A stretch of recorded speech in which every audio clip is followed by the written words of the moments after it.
Vonina ny andray an-tanana ny fampiroboroboana ny fanabezana olom-pirenena kosa ny firaisan-kina ny andriambavilanitra malagasy isan'ny fanampy napetraka ity firaisan-kinam-behivavy ity tokoa moa amin'ity taona vaovao ity ny fanabezana olom-pirenena izay tsikaritra fa tsy nomena lanjany loatra teo amin'ny fiarahamonina mitondra fanazavana ary mikasika an'izay Ramatofo Randriamandrantò Ianta ministra ny fiompiana ambony micro Lova Ramanantsoa sy Christian Rakotondramanga. Firaisan-kina n'Andriambavilanitra malagasy dia manomana amin'ny sabotsy avy zao fiara mikorana mikasika ny hoe tokony azahoana vola anaovana ny asa izay efa nataony hoe mikasika ny éducation citoyenne ka izay indrindra mba tinambary eto hoe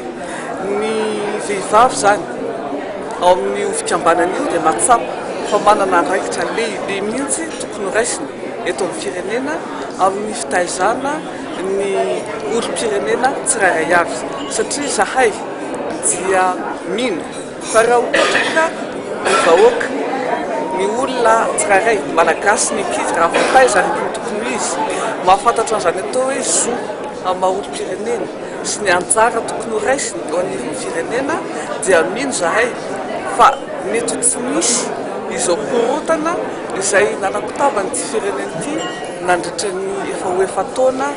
izany ka zay adidy sy andraikitra zay tsapanay fa tsy voarainay nandritra n'izay fotoana izay dia efa natobokay tamin'ny taona lasa tamin'ny 2012 tamin'ny fitaizana fanomezana atao éducation citoyenne ka io zany dia mba anentanana ny tsirairay mba hiaraka